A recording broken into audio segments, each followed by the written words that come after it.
अस्सलाम वालेकुम to all of you guys welcome back again in SB classes. Guys आज हमारे पॉलिटी का और एक लेक्चर हम आपके लिए ला रहे हैं। जो आज का हमारा लेक्चर है ये रहेगा प्रीएम्बल के ऊपर, यानी प्रीएम्बल जो हमारी कॉन्स्टिट्यूशन में है उसके बारे में हम आज बात करेंगे। ठीक है जी।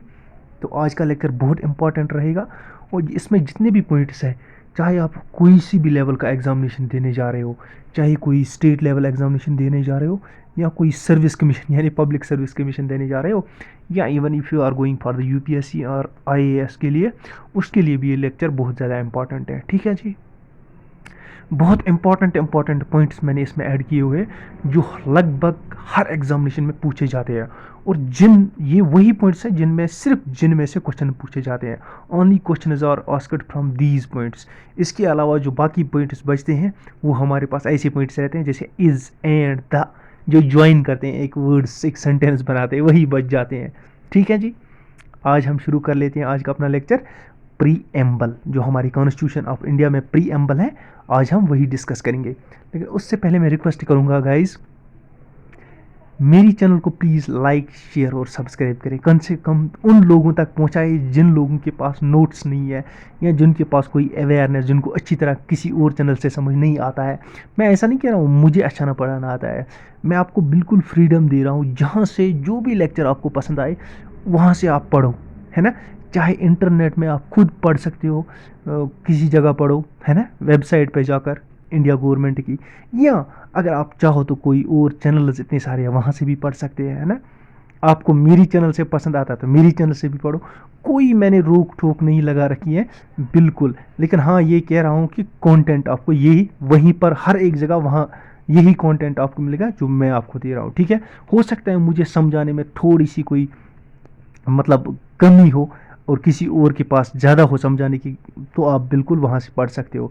कोई वो नहीं है, जो चीज़ आपको मेरी अच्छी लगे आप यहाँ से बिल्कुल पढ़ सकते हैं। और साथ में आपको रिक्वेस्ट करूँगा कि चैनल को लाइक करें, शेयर करें और सब्सक्राइब ज़रूर करें, और मुझे कमेंट्स में ज़रूर बताएं कि आपको कैसा लग रहा है मेरा पढ़ाना। ठीक है जी।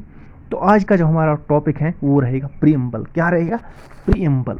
प्रीएम्बल जो हमारी कॉन्स्टिट्यूशन में है, सबसे पहले हमने देखना है ये कहाँ से हमने बोरो किया है। ये मैं पहला पेज है ना, इसमें मैं 10-15 मिनट लगा दूंगा या 10 मिनट लगाऊंगा। इसमें मोस्टली 80 to 90% चांसेस हैं आपके एमसीक्यू सारे के सारे इसी से बन जाएंगे। किससे? जो ये फ्रंट वाला पेज है। ठीक है जी। ये मैं किस लिए बोल रहा हूँ? ये मैं इसलिए बोल रहा हूँ आप लोगों को क्योंकि जब आप पीडीएफ ले जाओगे या अगर आप नोट डाउन करना चाहते हो तो ये पॉइंट्स आप ज़रूर नोट डाउन करें, जो ये पहला वाला पेज है। ठीक है जी। समझ में आ गया? ठीक है। आज देख लेते हैं प्रीएम्बल। प्रीएम्बल क्या है? प्रीएम्बल होता है जो ये एक क्या है, ये एक ग्रीक वर्ड है। क्या है? लेटिन वर्ड है, सॉरी लेटिन वर्ड है। इसकी मीनिंग है प्रीएम्बलस, यानी बिगिनिंग, टू गो बिफोर, है ना। इसका मतलब मैं ऐसे समझाऊंगा आपको। आपके पास एक बुक है ना, उस बुक के स्टार्ट में ही, बिगिनिंग में ही पहला पेज होता है प्रीफेस, उसको बोलते हैं प्रीफेस। यानी प्रीफेस में क्या होता है, उस बुक की इंट्रोडक्शन होती है। इस बुक में हमने क्या क्या कवर किया है, कौन सी चीज़ है, क्या क्या है इसके अंदर, यानी पूरी की पूरी एक ही पेज में ये बताती हैं इस बुक के अंदर क्या है, ये किसने लिखी है, किस किस चीज़ के बारे में इसमें डिस्कस है ना। इसमें क्या होता है, इससे आपको बाहर से एक राउंड अप आइडिया लग जाता है पूरे की पूरी बुक का। इसी तरह हमारा जो कॉन्स्टिट्यूशन है, कॉन्स्टिट्यूशन के बिगिनिंग में पहले ही पेज में क्या है, कॉन्स्टिट्यूशन के पहले ही पेज में हमारे पास क्या है, ये हमारे पास है प्रीफेस का काम करता है। कौन? प्रीएम्बल। यानी जब आप कॉन्स्टिट्यूशन हमारी उठाओगे, वो भी एक बुक में है, उसका पहला पेज जो है, जो फर्स्ट पेज है, फर्स्ट पेज यानी कवर पेज को छोड़कर, है ना, कवर पेज को छोड़कर जो पहला वाला पेपर पेज है वहाँ पर आपको प्रीफेस दिखेगा। प्रीफेस नहीं दिखेगा, अलबत्ता वहाँ आपको प्रीएम्बल दिखेगा। यानी प्रीएम्बल आपको पूरी की पूरी नॉलेज दे देता है एडवांस में, बिगनिंग में, कि क्या है इसके अंदर, क्या क्या चीज़ है इस बुक के अंदर। जो ये बुक हमने बनाई है, जिस बुक का नाम है, हमने नहीं बनाई है, जो हमारे उस ज़माने के हमारे कॉन्स्टिट्यूएंट असेंबली के मेंबर्स थे 1947 के, उन्होंने बनाई है। उसका उन्होंने नाम क्या रखा है? Constitution of India. यानी अगर आप ऐसे कहेंगे, कॉन्स्टिट्यूशन ऑफ इंडिया जो बुक है उसका पहला पेज जो है, जो उसका इंट्रोडक्शन दे देता है, वो कौन सा है? वो आपका है प्रीएम्बल। क्या है? प्रीएम्बल। अब ये पॉइंट्स में एक एक करके पढ़ने जा रहा हूँ। प्रीएम्बल हमने कहाँ से लिया है? प्रीएम्बल हमने यूएसए से लिया है। कहाँ से लिया है? यूएसए से लिया है। देखो, जब पूरा कॉन्स्टिट्यूशन बन गया ना, कॉन्स्टिट्यूशन रेडी हो गया, तो ये जो हमारे पास जो कौन सी ये कमेटी थी जिसने बनाई थी, ड्राफ्टिंग कमेटी, इसने कॉन्स्टिट्यूशन दे दिया किसको? कॉन्स्टिट्यूएंट असेंबली के सामने। अब कॉन्स्टिट्यूएंट असेंबली इसको पास, उसने इसको पास किया, कहा कि 1950 26 जनवरी 1950 से ये इन्फोर्समेंट में आ जाएगी। ठीक है जी। लेकिन वहाँ पर एक बात हुई, वहाँ पर जवाहरलाल नेहरू आया। जवाहरलाल नेहरू, JL नेहरू, जो फर्स्ट PM ऑफ इंडिया थे, उसने क्या कहा? उसने कहा हम इसमें एक चीज़ भूल गए हैं, हम इसमें एक इंट्रोडक्टरी पेज रखना भूल गए हैं। सब ने कहा हाँ इंट्रोडक्टरी पेज हम इसमें रखना भूल गए। तो उन्होंने कहा कि हमने एक इंट्रोडक्टरी पेज इसमें रखना है, जैसा एक इंट्रोडक्टरी पेज है किसके कॉन्स्टिट्यूशन में? USA के कॉन्स्टिट्यूशन में। एक बात याद रखो, दुनिया का सबसे पहला कंट्री जिसने एक कॉन्स्टिट्यूशन बनाया वो कौन था? जहाँ से कॉन्स्टिट्यूशन बर्थ हुआ, USA था। दुनिया का पहला कंट्री जिसने पहले प्रीएम्बल रखा अपने कॉन्स्टिट्यूशन में, वो कौन था? वो भी USA था। यानी इस दुनिया का सबसे पहला कॉन्स्टिट्यूशन बनाने वाला कंट्री USA था, और सबसे पहला प्रीएम्बल जिस कंट्री ने बनाया वो भी USA था। इन्होंने USA से उसने USA का क्या देखा था? कॉन्स्टिट्यूशन देखा था। किसने देखा था? पंडित जवाहरलाल नेहरू ने। उसने क्या कहा?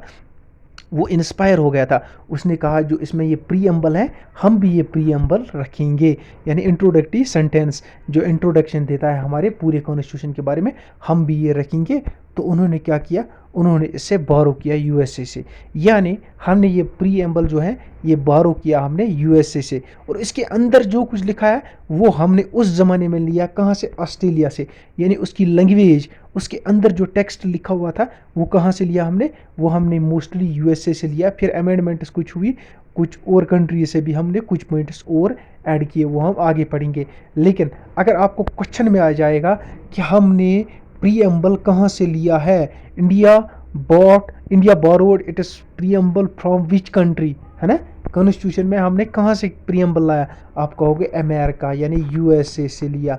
अगर आपको ये क्वेश्चन आएगा जो प्रीएम्बल के अंदर जो हमारे पास लैंग्वेज है, ज़बान है, जो लिखा हुआ है, वो कहाँ से लिया? आप कहोगे वो हमने ऑस्ट्रेलिया से लिया है।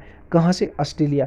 यानी प्रीएम्बल के बारे में हमने दो कंट्रीज याद रखने हैं, एक ऑस्ट्रेलिया, एक USA से हमने प्रीएम्बल लिया है क्योंकि USA ने प्रीएम्बल लगाया था एक इंट्रोडक्टरी पेज। हमने भी कहा हम भी इंट्रोडक्टरी पेज लगाएंगे जैसे USA ने लगाया है, तो हमने प्रीएम्बल USA से लिया। फिर उसके अंदर जो लिखा हुआ था ना, प्रीएम्बल के अंदर क्या लिखा हुआ था, कितनी लाइनें लिखी थी, वो हमने कहाँ से लिया है? वो हमने ऑस्ट्रेलिया से लिया है। ठीक है जी, ये पॉइंट हमने याद रखो।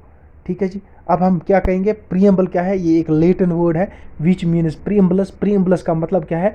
टू गो बिफोर, यानी सबसे पहले ये पढ़ो, किसी चीज़ को करने से पहले किसी और चीज़ को करना जो वहाँ पर दी गई हो। जैसे कोई फ्रंट पेज दिया गया हो, या इंट्रोडक्टरी बोलते हैं इसे, या इंट्रोडक्शन बोलते हैं, या प्रीफेस बोलते हैं ना। टॉक्स, ये किस चीज़ के बारे में बात करता है? ये कहता है कि प्रपोज क्या है, पर्पज़ क्या है हमारे इस कॉन्स्टिट्यूशन का, फिलॉसफी क्या है, यूजेस क्या है, आइडियाज़ क्या है, प्रिंसिपल्स क्या है, ऑब्जेक्टिव्स क्या है, इंस्पायरेशंस क्या है, किसके? कॉन्स्टिट्यूशन ऑफ इंडिया के। यानी ओवरऑल व्यू देता है हमें एक ही पेज में, किसका? कॉन्स्टिट्यूशन ऑफ इंडिया के बारे में। ठीक है जी। अब नेक्स्ट पॉइंट क्या है? इट इज़ समरी और एसेंस ऑफ कॉन्स्टिट्यूशन। मैंने आपको पहले बताया एक शॉर्ट समरी है ये हमारी कॉन्स्टिट्यूशन के बारे में। किसने लाया ये? ड्राफ्टेड बाय, किसने? पंडित जवाहरलाल नेहरू ने लाया। 13 दिसंबर को उसने कहा ऑब्जेक्टिव रेजोल्यूशन लाया। क्या लाया? असेंबली में, कॉन्स्टिट्यूएंट असेंबली में पंडित जवाहरलाल नेहरू ने 13 दिसंबर 1946 को क्या लाया? Objective resolution. ऑब्जेक्टिव रेजोल्यूशन क्या लाया कि मतलब हमें प्रीएम्बल ऐड करेंगे अपने कॉन्स्टिट्यूशन में। यानी हमने जब ये अपना प्रीएम्बल ऐड किया, तो ये हमने कैसे ऐड किया? इसके लिए हमारे पास एक कॉन्स्टिट्यूएंट असेंबली में एक रेजोल्यूशन लाया गया। वो रेजोल्यूशन किसने लाया? वो लाया पंडित जवाहरलाल नेहरू ने। उस रेजोल्यूशन को क्या बोला गया? उसे बोला गया ऑब्जेक्टिव रेजोल्यूशन। अब देखो मैं ये लाइन पढ़ते जा रहा हूँ, आपको समझ में आएगा। Drafted by the objective resolution by Pandit JL Nehru on 13 December and adopted. कब अडॉप्ट किया गया ये रेजोल्यूशन? 22 जनवरी 1947 को ये रेजोल्यूशन एक्सेप्ट किया गया। हाँ, हम रखेंगे ये। तो उसके बाद ये ऐड किया गया, और उसके बाद ये जो हमारे पास इनफोर्स कब हुआ? इनफोर्स ये कब हुआ? जब कॉन्स्टिट्यूशन इनफोर्स हुआ, क्योंकि ये बुक सारी की सारी एक साथ इनफोर्स की गई। कब? 26 जनवरी 1950 को इंडिया का कॉन्स्टिट्यूशन इन्फोर्स किया गया। उसी टाइम इन्फोर्स किया गया क्या, प्रीएम्बल भी हमारे कॉन्स्टिट्यूशन में।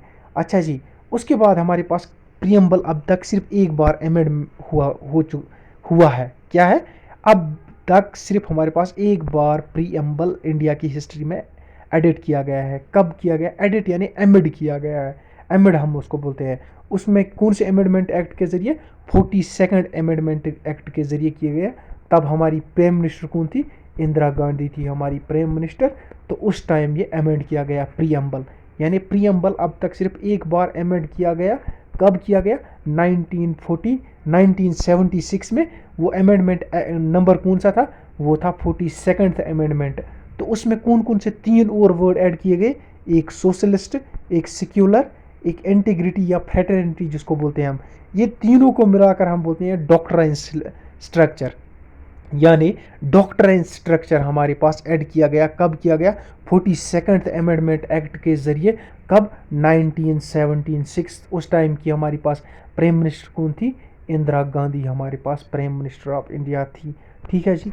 अच्छा जी, preamble reflects the mind of the constitution makers. ये बोलता है कि प्रीएम्बल जो है ये हमें बताता है कि जो हमारे कॉन्स्टिट्यूशन बनाने वाले बंदे थे उनके दिमाग में क्या चल रहा था, यानी वो क्या सोच रहे थे, किस चीज़ के बारे में सोच रहे थे, किस चीज़ का थॉट रख रहे थे, तब जाकर वो हमारा कॉन्स्टिट्यूशन बना रहे थे। यानी जिस जिस हिसाब से उन्होंने कानून बनाया उस हिसाब से उनकी सोच पता चल रही है कि उनकी सोच कैसी थी। उन्होंने फंडामेंटल राइट्स रखे, यानी उनकी सोच ये भी थी कि लोगों को फंडामेंटल राइट्स होने चाहिए। डायरेक्टिव प्रिंसिपल्स रखे उन्होंने, उनकी सोच ये भी थी, ये भी उनका माइंड था, है ना। जो भी उन्होंने चीज़ बनाई वो उनका माइंड रिफ्लेक्ट करता था, यानी वो उनके माइंड में था कि हमारे पास भी ये होना चाहिए। ठीक है जी।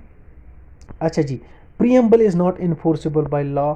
प्रीएम्बल नॉन जस्टिसेबल है, यानी कोई कोर्ट इसको ज़बरदस्ती इम्प्लीमेंट, कोर्ट में कोई केस नहीं कर सकता किसी के खिलाफ, गवर्नमेंट के खिलाफ, कि प्रीएम्बल ये क्या इन्फोर्स नहीं कर रहे हैं, यानी ये नॉन जस्टिसेबल है। कोई किसी कोर्ट में आप नहीं जा सकते हैं प्रीएम्बल के खिलाफ कि इसे इम्प्लीमेंट किया जाए। ठीक है जी। अच्छा, हमारी प्रीएम्बल में क्या है, इकोनॉमिक लिबर्टी नहीं है हमारे प्रीएम्बल में, इकोनॉमिक फ्रीडम नहीं है। इकोनॉमिक फ्रीडम ये आपको आगे समझ में आ जाएगा। अच्छा जी, लिबर्टी जो हमारे प्रीएम्बल है, इसमें जो लिबर्टी वर्ड है वो कहाँ से हमने लिया है, वो हमने लिया है फ्रेंच रेवोल्यूशन से। अगर आपको क्वेश्चन पूछा जाएगा जो आपके पास जो प्रीएम्बल में लिबर्टी वर्ड है ये कहाँ से हमने लिया है, किस कॉन्स्टिट्यूशन से लिया है, आप बोलेंगे फ्रेंच रेवोल्यूशन यानी फ्रेंच कॉन्स्टिट्यूशन से लिया हुआ है। ठीक है जी। अच्छा, जस्टिस और एक वर्ड हमारे पास है, ये हमने कैसे लिया है, ये हमने लिया है, जस्टिस हमने लिया है रशियन रेवोल्यूशन से। कहाँ से लिया है, रशिया में जो रेवोल्यूशन हुआ था वहाँ से हमने ये लिया था। ठीक है जी। अच्छा, पार्लियामेंट कर सकता है अमेंडमेंट, किस में, प्रीएम्बल में अमेंड कर सकता है। किस आर्टिकल के जरिए, आर्टिकल 368 के जरिए पार्लियामेंट ऑफ इंडिया प्रीएम्बल को अमेंड कर सकता है। But it can not change the complete structure of feature of the यानी कॉन्स्टिट्यूशन, यानी ऐड कर सकता है किसी चीज़ को वहाँ, लेकिन रिमूव वहाँ से नहीं कर सकता है। यानी एक बात मैं आपको कहूँगा, बेसिक फ्यूचर चेंज नहीं होने का मतलब ये मैं ऐसे बताऊँगा आपको। हम कहते हैं कि इंडिया एक सिक्युलर कंट्री है। सिक्युलर मीन्स क्या हो गया कि इंडिया का कोई रिलीजन नहीं है। इसका मतलब ये हुआ कि इंडिया का कोई रिलीजन नहीं है, हर बंदा जिसका जो रिलीजन है वो फ्रीली यहाँ वो प्रैक्टिस कर सकता है। अगर कल को आकर इंडिया कोई ऐसी प्रीएम्बल में चेंज करना चाहे कि हम ये सिक्युलर वर्ड इसमें से हटाना चाहते हैं, सिक्युलर हम चाहते हैं कि ये एक हमारा जो कंट्री है इसमें एक ही रिलीजन रहेगा, जैसे मान लो वो कहेंगे कि हम कहेंगे हिंदुइज़्म हमारा ये रिलीजन रहेगा, तो उस सिस्टम में क्या है, उस चीज़ की वजह से क्या हो जाएगी, इस चीज़ की वजह से हमारी बेसिक फीचर्स, बेसिक स्ट्रक्चर्स हमारे प्रीएम्बल की चेंज हो जाएंगे ना। यानी एक ही धर्म रहेगा तो बाकी धर्म वालों को क्या है, उनके सारे राइट्स ख़त्म हो जाएंगे। तो उससे क्या हो जाता है, उससे हमारी बेसिक स्ट्रक्चर हमारी कॉन्स्टिट्यूशन की भी चेंज हो जाती है और हमारी प्रीएम्बल की भी बेसिक स्ट्रक्चर चेंज हो जाती है। तो ये तो बिल्कुल आपका पार्लियामेंट नहीं कर सकता है, क्यों नहीं कर सकता है? क्योंकि we already know in our constitution, in our preamble that we are a secular country, and ये सेक्युलर वर्ड अब इसमें से नहीं हट सकता। अगर ये हट गया तो इसकी वजह से फिर क्या हो जाएगा, हमारी कॉन्स्टिट्यूशन या हमारी कॉन्स्टिट्यूशन का जो प्रीएम्बल है, इसकी जो बेसिक फीचर्स है, बेसिक स्ट्रक्चर है, वो चेंज हो जाएगी। जबकि सुप्रीम कोर्ट ये क्लियरली कहता है कि आप प्रीएम्बल को चेंज कर सकते हो, you can change, you can amend the preamble, but you can not change the basic features और basic structure of the constitution और द प्रीएम्बल। ये चीज़ है, ठीक है जी। अब कुछ बातें हैं, कुछ लोग हैं हमारे पास जिन्होंने प्रीएम्बल के बारे में कुछ खास बातें कही है। के एम मुंशी ने क्या कहा है? इसने कहा है कि जो प्रीएम्बल है ये हीरोस्कोप ऑफ द कॉन्स्टिट्यूशन है। क्या है? हीरोस्कोप ऑफ द कॉन्स्टिट्यूशन। ये किसने कहा है? ये के एम मुंशी ने कहा है। उसके बाद ठाकुर दास भार्गवा, इसने क्या कहा? ये प्रीएम्बल जो है ये heart and soul of the constitution. Heart क्या होता है? दिल। सोल क्या होता है? रूह। दिल और रूह है कॉन्स्टिट्यूशन की कौन? प्रीएम्बल। एन ए पालकी वाले ने क्या कहा? Identity card of the constitution, यानी आईडी कार्ड है कॉन्स्टिट्यूशन का। ये 4 पॉइंट्स आपको ज़रूरी याद रखने हैं। यानी ये पॉइंट्स जो मैंने ऊपर लिखे हैं, मैंने आपको पहले ही बोला, इसमें तो मैं थोड़ा ज़्यादा टाइम दे दूंगा, लेकिन यहाँ पर ही 80 to 90% आपके MCQs निकल जाएंगे, ठीक है जी। अर्नेस्ट बेकर जो है इसने कहा ये की टू कॉन्स्टिट्यूशन है। की मीन्स चाबी जिसको बोलते हैं आप, की है कॉन्स्टिट्यूशन की कौन? प्रीएम्बल, क्योंकि ये बिगनिंग में आता है। देखो यहाँ तक ये जो पहला पेज है ये मैंने आपको बिल्कुल समझा दिया प्रीएम्बल के बारे में। You will get 80 to 90% MCQs in every examination from this front page. ये आप जब ये अगर आपको उसको नोट करना चाहते हो, चलिए आप मैं ये 1 मिनट यहाँ पर रुक लेता हूँ। पहले आप इसका स्क्रीनशॉट ले लो। स्क्रीनशॉट ले लिया होगा आपने इसका, मैं थोड़ा ऊपर कर लेता हूँ। अब इसका स्क्रीनशॉट आप ले लो। ये स्क्रीनशॉट लेकर आप इसको बिल्कुल नोट डाउन कर सकते हो। इसमें से MCQs बहुत ज़्यादा पूछे जाते हैं, ठीक है जी। अब ये देखो आप यहाँ पर, ये मैंने कहानी आपको ऊपर भी बताई। जब पहली बार लिखा गया ना हमारे पास कॉन्स्टिट्यूशन ऑफ इंडिया, जो उसका ओरिजिनल पेज था जब वो लिखा गया, मैंने आपको कहा था ना कुछ कैलीग्राफर्स थे, कुछ और थे, प्रीवियस लेक्चर्स में आपको बताया। ये है वो ओरिजिनल पेज जो पहले लिखा गया था, ये वाला। ये आपको लगता है ना कंप्यूटर से बनाया गया? नहीं, ये सब हाथों से किया हुआ काम है। कौन सा? ये ओरिजिनल कॉन्स्टिट्यूशन का क्या है? पेज है। ये हाथ से लिखा हुआ कॉन्स्टिट्यूशन है। ये देखो इसमें क्या लिखा है? सबसे we the people of India. हमारे प्रीएम्बल में सबसे पहले क्या लिखा है? Word we. ये वी क्या रिफ्लेक्ट करता है यहाँ पर? ये वी रिप्रेजेंट करता है किनको? पीपल ऑफ इंडिया को। किनको? पीपल ऑफ इंडिया को। पीपल ऑफ इंडिया को रिप्रेजेंट करता है ये वी। किनको करता है? रिप्रेजेंट। ये देखो क्या लिखता है, देखो क्या लिखता है। 1 मिनट, मैंने नीचे लिखा भी होगा शायद। ये देखो ये लिखा है प्रीएम्बल के स्टार्ट में, we the people of India having solemnly resolved to constitute India into a sovereign socialistic secular democratic republic and secure all to all its citizens। यानी हम इंडिया के सारे लोग ये मतलब अहद कर लेते हैं। अहद किसको बोलते हैं? अंदर से एक प्रॉमिस करते हैं। किसके साथ? अपने साथ, अपने नेशन के साथ, कि हम इंडिया को बनाएंगे। क्या बनाएंगे? एक सोवेरियन। सोवेरियन क्या होता है? मैं फुल पढ़ाऊंगा आगे। सोवेरियन जो फ्री होता है, जिसके मुदाखलत कोई और कंट्री नहीं कर सकता है। सोशलिस्टिक, जहाँ हर एक सोसाइटी में हर एक बंदे को इक्वल राइट्स मिलेंगे। सिक्योलर, हर एक मजहब को क्या करेंगे हम? हर एक मजहब की फ्रीडम होगी। डेमोक्रेटिक, यानी इलेक्शंस होंगे। रिपब्लिक, यानी यहाँ के जो हेड्स होंगे वो लोग इनको इलेक्ट करेंगे। ये सब चीज़ें इनमें हम बिलीव करते हैं। इनके लिए हम सब लोग क्या है? एक हेल्प उठाते हैं, एक वादा करते हैं, ठीक है जी। ये है प्रीएम्बल की हमारी बिगनिंग लाइन। ये हमारी कॉन्स्टिट्यूशन ऑफ इंडिया की जब बुक हम खोलते हैं, उसमें पहला पेज प्रीएम्बल आता है, सबसे पहले आपको ये लिखा हुआ आएगा। ज़रा एक बार फिर से पढ़ कर देख लेते हैं। We the people of India having solemnly resolved to constitute India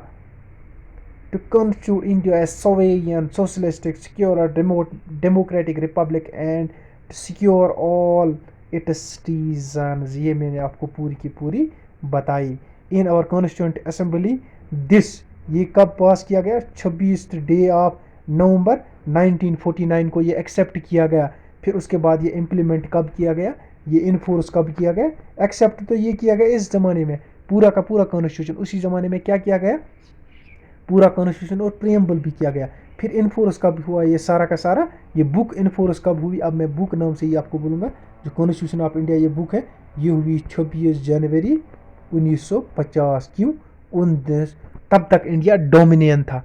और 26 जनवरी 1950 को इंडिया क्या बना, सवेरियन बना, सवेरियन बना, क्या बना, सवेरियन। ठीक है जी, समझ में आ गया यहाँ तक। ठीक है जी, ये देखो यही इधर लिखा हुआ भी है, ये मैंने आपको बता दिया। अच्छा जी, यहाँ आप देखो जो ये प्रियम्बल है ये कब अडॉप्ट किया गया, 26 नवंबर 1949 को।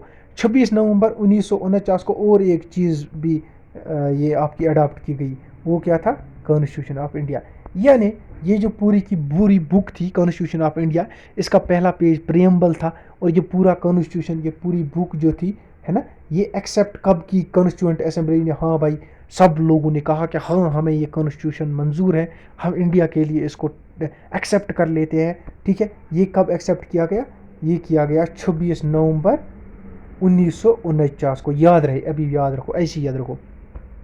तभी हर साल 26 नवंबर को हर बार क्या मनाया जाता है, कॉन्स्टिट्यूशन डे। ज़्यादातर मैंने आपको बोला था ना, कोर्ट्स में ज़्यादातर मनाया जाता है, ये आप देख लेना। 26 नवंबर आने वाला है, आज का डेट, आज मेरे ख्याल से 22-23 नवंबर है, कुछ दिन रह गए हैं इंशाल्लाह। When this day will come you just go to any court and you will check over there. ठीक है कि नहीं, अब ठीक है जी। 26 नवंबर 1949 को आपका ये एक्सेप्ट किया जाता है कि हाँ भाई हम सब लोगों को ये मंजूर है। फिर जैसे एक बिल पास होता है हमारे पास कानून, फिर उसको एक डेट दिया जाता है, फलानी डेट से ये इन्फोर्समेंट हो जाएगा इसका। अब 26 नवंबर 1949 से लेकर फिर 26 जनवरी 1950 को ये इम्प्लीमेंट किया गया। ये 26 नवंबर 1949 है। ठीक है जी, ये कहा, यहाँ पर ये फोर्स किया गया और यहाँ पर ये एक्सेप्ट किया गया कि हाँ यहाँ तक ये बन गया। फिर इसको टाइम दिया गया, अब यहाँ इसमें इम्प्लीमेंट किया जाएगा, इसको इन्फोर्स किया गया। क्यों, क्योंकि 1950 तक इंडिया डोमिनेंट था, इसको कंप्लीट इंडिपेंडेंस नहीं मिली थी ब्रिटिश से, ये अभी भी डोमिनेंट था, डोमिनेंस नहीं थे इसके ये सॉरी, अभी डोमिनेंट इंडिया ही था, यानी अंडर कुछ बहुत से कुछ इश्यूज थे जो ब्रिटिश के अंदर ही अभी आते थे, जैसे फौज का था, एक्सटर्नल अफेयर्स का था, कुछ है ना। उसके बाद 1950 को इंडिया को कंप्लीट इंडिपेंडेंस मिल गई, ये सवेरियन बन गया, तब जाकर उन्होंने इसको एक्सेप्ट किया। हाँ भाई आज से ये कॉन्स्टिट्यूशन हमारे पास इम्प्लीमेंट है, आज से इन्फोर्स है, आज से हमारा कॉन्स्टिट्यूशन ये है। तब तक क्या चल रहा था, तब तक गवर्नमेंट ऑफ इंडिया ही एक तरीके से काम कर रहा था जो अंग्रेज़ों का बनाया हुआ था। ठीक है जी, यहाँ तक आपको समझ में आ गया। आजकल जो 26 जनवरी हम वो क्या मनाते हैं, वो हम मनाते हैं एज रिपब्लिक डे। ठीक है जी, ये देखो यहाँ भी मैंने लिखा है, preamble in the Indian constitution has been taken from USA constitution but the language has been taken from the Australia. ठीक है जी गाइज, मुझे एक पॉइंट याद आ रहा है, पिछले लेक्चर में मैंने बोला था अगस्त ऑफर, अगस्त ऑफर में मैंने ऊपर हेडिंग में क्या लिखा था कि वर्ल्ड वार सेकंड में बोला था उनको, अंग्रेज़ों ने बोला कि लॉर्ड लिंगलिथगो ने बोला कि वर्ल्ड वार सेकंड में मुझे मदद करो, उसके बाद मैं आपको कॉन्स्टिट्यूएंट असेंबली बनाने का मौका दूंगा और कॉन्स्टिट्यूशन बनाने का मौका दे दूंगा। लेकिन वो पॉइंट मैंने वहीं पर रब किया है, मैंने उससे ठीक भी किया है, मैंने आपको उधर ही बोला, दोबारा यहाँ रिपीट करूँगा। अगस्त ऑफर फेल क्यों हुआ था, क्योंकि उन्होंने बोला था अंग्रेज़ों ने कि हम आपको डोमिनेंट, आप हमें वार में मदद करो, हम आपको डोमिनेंट स्टेटस दे देंगे वार के बाद और कॉन्स्टिट्यूएंट असेंबली बनाने का मौका दे देंगे। आईएनसी ने बिल्कुल, इंडियन नेशनल कांग्रेस ने मना किया कि हमें डोमिनेंट स्टेटस नहीं चाहिए, हमें कंप्लीट इंडिपेंडेंस चाहिए। और साथ में इसमें क्या था, मुस्लिम लीग को विटो दिया गया था। मुस्लिम लीग और कांग्रेस ने बोला कि इनके पास अक्सरियत कम है तो इनको विटो आप दे रहे हो, यानी जो ये चाहेंगे वही होगा, हम तो मेजॉरिटी में है, ऐसे कैसे हो सकता है। तब जाकर अगस्त ऑफर जो हमारे पास था वो फेल हो गया था। तो उसके बाद दूसरा ऑफर आया था, वो मैंने आपको पढ़ाया है, उसी लेक्चर में आपको समझ में आ जाएगा। ठीक है जी, आगे बढ़ लेते हैं, देख लें प्रियम्बल में हम कहाँ तक पहुँचे। बिल्कुल, ये हमारे पास प्रियम्बल का पेज है, ये देखो आप, प्रियम्बल का पेज है हमारे पास। मैं ब्राइटनेस बढ़ाने जा रहा हूँ, इसमें क्या क्या लिखा है, यही जो मैंने ऊपर बताया ना आपको, वही द पीपल सोशलिस्टिक सोवरेन, है ना। अब ये पॉइंट जो इसमें कुछ है ना, ये हम इनको हम डिस्कस करेंगे, क्या करेंगे, डिस्कस करेंगे एक एक करके। अच्छा जी, बैकग्राउंड मैंने आपको पहले ही बताया, जवाहरलाल नेहरू ने ऑब्जेक्टिव रेजोल्यूशन लाया 13 दिसंबर को, फिर उसे एक्सेप्ट किया गया 22 जनवरी 1947 को, यानी उसने एक बिल लाई, उस बिल को एक्सेप्ट किया गया। फिर कहा गया हाँ भाई बनाओ प्रियम्बल, यूएसए से ले लो, प्रियम्बल और उसके अंदर जो लैंग्वेज है वो भर दो ऑस्ट्रेलिया से, तो उसको ऐड कर दो इंडियन कॉन्स्टिट्यूशन में। ये कब रेडी हो गया हमारे पास ये प्रियम्बल? ये रेडी हो गया 26 नवंबर 1949 को। और इन्फोर्स कब किया गया? ये 1950 को इन्फोर्स किया गया, जब पूरा कॉन्स्टिट्यूशन इन्फोर्स किया गया। ठीक है जी। बी आर अम्बेडकर जो थे ना, ड्राफ्टिंग कमेटी के जो हेड थे, जिसने कॉन्स्टिट्यूशन ऑफ इंडिया बनाया है, उसने क्या कहा? उसने कहा ये जो हमारे पास ये टर्म्स है ना, सवेरियन, सोशलिस्टिक, सिक्योलर, डेमोक्रेटिक, रिपब्लिक, ये आपस में मिली हुई है, ये आपस में इंटरकनेक्टेड है ना। हम इनको आपस में ब्रेकअप नहीं करा सकते हैं, हम इनको मतलब तलाक नहीं करा सकते हैं। ये भी ज़रूरी है, ये भी ज़रूरी है, ये भी ज़रूरी है। इन चीज़ों को हम आपस में अलग नहीं कर सकते हैं, ये ज़रूरी है। यानी अगर इनमें से किसी एक को निकाल दिया जाएगा तो ये सारी की सारी चीज़ें डिस्टर्ब हो जाएंगी, पूरा का पूरा प्रेम्बल डिस्टर्ब हो जाएगा। इसीलिए हम इनको आपस में ब्रेकअप नहीं कर सकते। We can not separate them, या वी कैन नॉट डाइवोर्स, उसने बोला था वर्ड डाइवोर्स, इनको नहीं कर सकते, यानी एक दूसरे से अलग नहीं कर सकते हम। अब जो हमारे पास टर्म्स है ना, अब हम टर्म्स को एक एक करके शॉर्ट में मैं आपको पढ़ाऊंगा, लेकिन फिर जब आप अंदर पढ़ोगे, अंदर भी वही लिखा है। सवेरियन सबसे पहला आता है, क्या आता है? सवेरियन। ये देखो सवेरियन आता है। सवेरियन क्या होता है? सवेरियन मैंने आपको बताया, एक लेक्चर में आपको मैंने पढ़ाया था, मेरे ख्याल से formation of constitution of India में पढ़ाया था। 1947 से लेकर 1950 तक इंडिया क्या था? ये था डोमिनेंट, यानी इसके पास पूरी फ्रीडम नहीं थी। कुछ ऐसे इश्यूज थे जो ब्रिटिश के हाथ में अभी भी थे, तभी जाकर बहुत सारी प्रिंसली स्टेट्स 1950 के बाद हमारे पास जुड़े, क्योंकि ब्रिटिश के अंडर ये कंट्रोल आता था। ब्रिटिश ने कहा नहीं, अगर ये नहीं चाहता है तो हम नहीं जोड़ेंगे अभी इसको इंडिया के साथ। फिर जब 1950 में इंडिया बना, क्या बना? 1950 में इंडिया सवेरियन बना। क्या बना? सवेरियन बना, यानी 100% फ्री। जितना सारा जो कुछ भी एक कंट्री का काम होता है, वो सारा का सारा इंडिया ने अब खुद संभाल लिया। उसके बाद इसने अपने जितने भी प्रिंसली स्टेट से, किसी ने इज्जत से माना, किसी को ज़बरदस्ती इंडिया में पुलिस एक्शन, आर्मी एक्शन के ज़रिए, जैसे हैदराबाद को ऑपरेशन पोलो के ज़रिए क्या किया गया? इंडिया में शामिल किया गया। ऐसी चीज़ें की गई।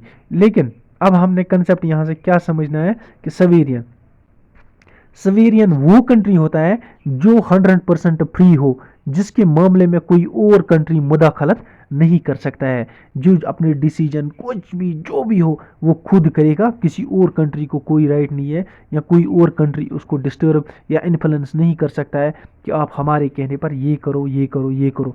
ऐसा तो है, कभी कभी आजकल देखते हो आप कोई कंट्री जिसमें मतलब ऐसा चलता है कि किसी और कंट्री के, यानी यूएसए के नाम पर चलता है, यूएसए जो उसे बोलता है वो वही करता है ना।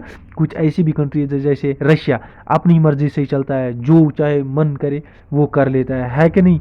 वो किसी से डरता वरता भी नहीं है। अब कुल मिला के कहने का मतलब है, सवेरियन जो होता है 100% फ्री होता है, इसके मामले में कोई और फोर्स इसको मतलब डिस्टर्ब नहीं कर सकता है, या किसी और चीज़ से इसको परमिशन नहीं लेनी पड़ती, किसी और कंट्री से परमिशन नहीं लेनी पड़ती है कि हमें ये करना है। ठीक है जी। ये 100% इंडिपेंडेंट होता है, इंडिपेंडेंट यानी किसी पर डिपेंडेंट नहीं होता है। उसके बाद आता है हमारे पास सोशलिस्टिक। क्या आता है? सोशलिस्टिक। सोशलिस्टिक टर्म जो हमारे पास है, ये 42nd अमेंडमेंट एक्ट के जरिए 1976 में क्या किया गया? ऐड किया गया। किस में किया गया ऐड? प्रीएम्बल में। प्रीएम्बल में पहली बार, एक बार सिर्फ अब तक क्या किया गया है? अब तक सिर्फ एक बार प्रीएम्बल में आपका अमेंडमेंट किया गया। उसमें भी क्या किया गया था? ये 3-4 वर्ड्स उसमें ऐड किए गए थे जो मैंने आपको बोला है। सोशलिस्टिक क्या होता है? सोशलिस्टिक होता है वेलफेयर ऑफ द सोसाइटी और स्टेट। क्या है? Welfare of society of state, यानी इरेस्पेक्टिव हमने हर एक स्टेट के रिलीजियस, कास्ट, क्रीड, किसी भी हर एक बंदे को क्या है, उसको क्या है, इक्वल राइट्स देने हैं, उसको उसकी डेवलपमेंट पर इक्वली फोकस करना है। ऐसा नहीं कि एक particular community, particular religion, particular caste creed पर हम क्या करेंगे? फोकस करेंगे, बाकी सोसाइटी पीछे रहेगी। नहीं, हमने पूरी सोसाइटी को क्या करना है? इक्वली ट्रीट करना है, in the sense of development, in the sense of every aspect, है कि नहीं? सोशल क्या होता है? सोशलिस्ट क्या होता है? जो सोसाइटी के लिए बेनिफिशियल हो, यानी वी शुड बी, यानी our government should be beneficial for the society, है कि नहीं? जो वो करे वो हर एक के लिए इक्वली करे, किसी एक पर्टिकुलर ग्रुप को इग्नोर ना करे या पर्टिकुलर कम्युनिटी को, पर्टिकुलर रिलीजन को इग्नोर ना करे। ये चीज़ जो हमने ली है, ये कहाँ से ली हमने? ये हमने ली है गांधी की फिलॉसफी से। कहाँ से ली है? गांधी की और जवाहरलाल नेहरू की फिलॉसफी, यानी गांधी जी की फिलॉसफी से और जवाहरलाल नेहरू की फिलॉसफी, यानी उनकी सोच से हमने ये ली। वो चाहते थे कि ओवरऑल डेवलपमेंट हो जाए पूरी सोसाइटी में। ठीक है जी।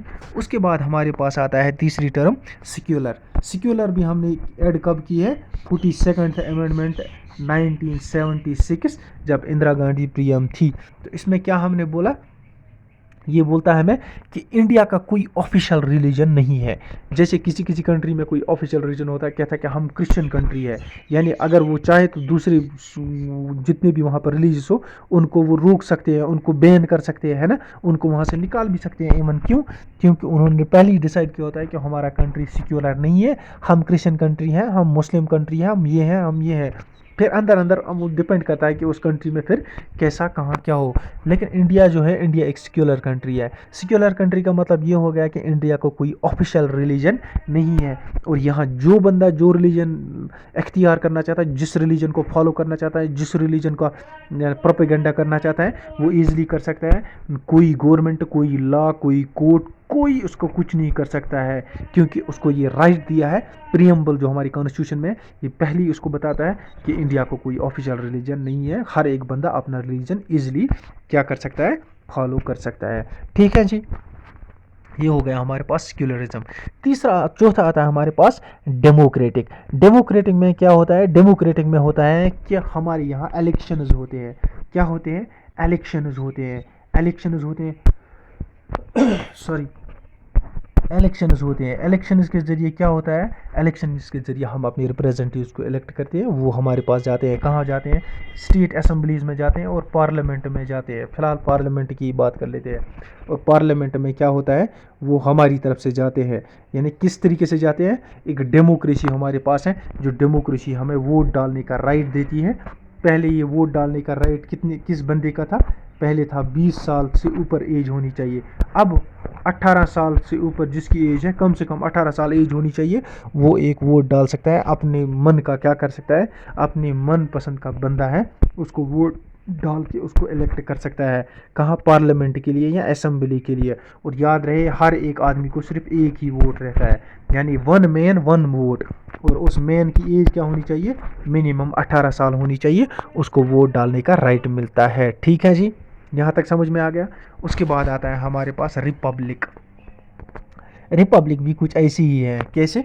कि हम वोट डालते हैं और वोट के ज़रिए हम अपने क्या है? लीडर्स बनाते हैं, एमपीज, मिनिस्टर्स, है ना, प्राइम मिनिस्टर्स, सीएम, ये हम बनाते हैं। कहाँ से? वोट से बनाते हैं। लेकिन कोई ऐसा सिस्टम नहीं है हमारे पास जैसे अरब कंट्रीज़ में या किसी और कंट्रीज़ में, कि हमारे जो किंग्स हैं वो किंग फैमिली से ही होंगे, उनका ही बंदा होगा किंग, है कि नहीं। लेकिन इंडिया में ये सिस्टम नहीं है। इंडिया एक रिपब्लिक है, यानी यहाँ पीपल री इलेक्ट करते हैं। किनको? लोगों को। मोदी से पहले कौन था? मोदी से पहले हमारे पास थे मनमोहन सिंह, उससे पहले वाजपेयी जी थे, है कि नहीं। ये कैसा सिस्टम है? इसको बोलते हैं रिपब्लिक सिस्टम, यानी पीपल कंटिन्यूसली वोट डालते हैं आफ्टर 5 ईयर्स और अपने बंदे को रिप्रेजेंट करते हैं पीएम के लिए, अच्छा, है ना, डिफरेंट पोस्ट्स के लिए। किस में? कैबिनेट में। यानी एमपी बनाते हैं, फिर उसके बाद वो बन जाता है पीएम, सीएम, है ना। कौन बनता है? क्या बनता है? लेकिन किसके ज़रिए बनता है? वोट के ज़रिए। लेकिन वो नहीं, वो सिस्टम यहाँ का नहीं है जैसे अरब कंट्रीज़ का सिस्टम है, कि वहाँ है किंग फैमिली का बंदा ही सिर्फ किंग बनेगा, है कि नहीं। लेकिन यहाँ पर जो है, यहाँ रिपब्लिक है, यहाँ पब्लिक डिसाइड करती है कौन बन जाएगा। अच्छा, इंडिया का रियल हेड कौन होता है? इंडिया का रियल हेड होता है इंडिया का पीएम, वो इलेक्टेड होता है। और नॉमिनल हेड कौन होता है? नॉमिनल हेड हमारे पास होता है प्रेसिडेंट, वो भी इलेक्टेड होता है, लेकिन वो इनडायरेक्टली इलेक्टेड होता है। वो इलेक्टेड हमारे ज़रिए, लोगों के ज़रिए नहीं होता है, वो इलेक्टेड होता है हमारे ज़रिए। इलेक्ट किए हुए बंदे जो होते हैं वो पीएम को बनाते हैं, है कि नहीं। समझ में आ गया। ठीक है जी, यहाँ तक समझ में आ गया। अब आ जाओ ऊपर हमारे पास जस्टिस।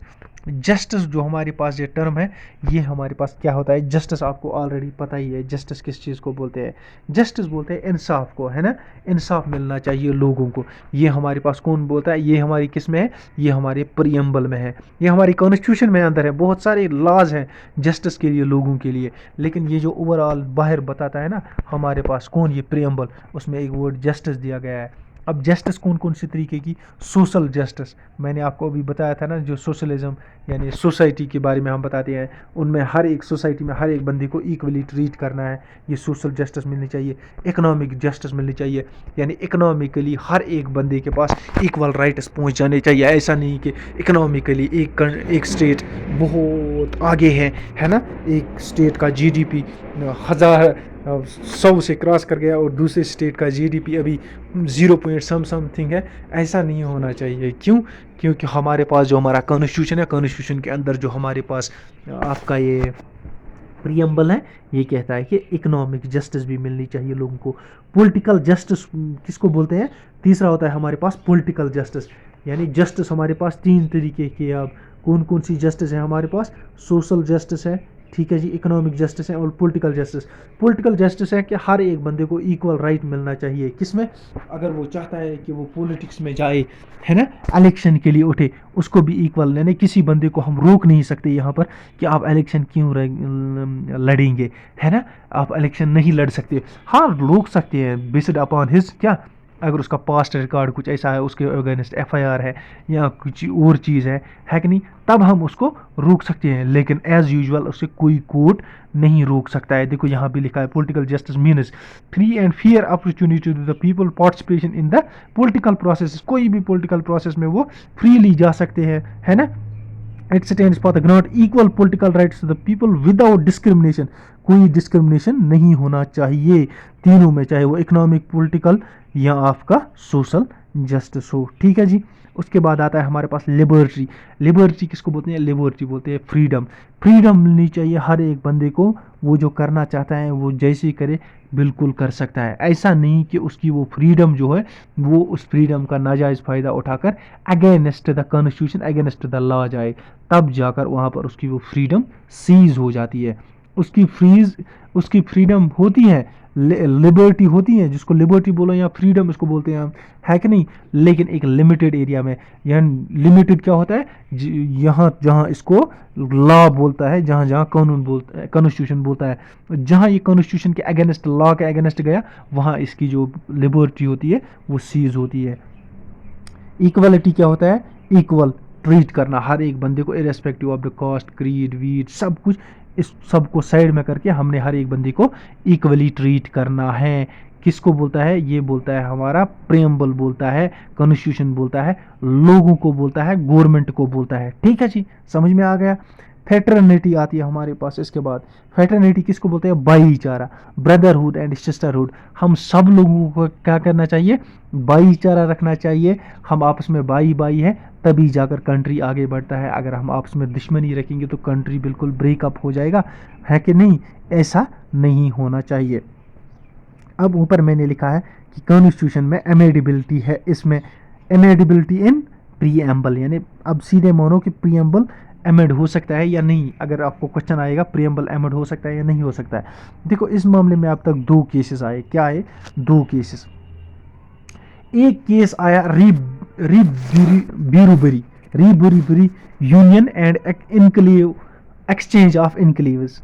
ये केस जो था ना, ये वेस्ट बंगाल का कुछ पोर्शन था, जो इंडिया गवर्नमेंट ने क्या दे दिया, रीबुरीबरी, इसको दे दिया इंडिया गवर्नमेंट ने। किसको? बांग्लादेश को दे दिया। चलो हाँ भाई, ये आपका पोर्शन है, ये दे दो। फिर उस पर फिर केस हो गया। फिर केस कहाँ पहुँचा? सुप्रीम कोर्ट में। सुप्रीम कोर्ट में कहा गया कि ये प्रीएम्बल को क्या किया गया?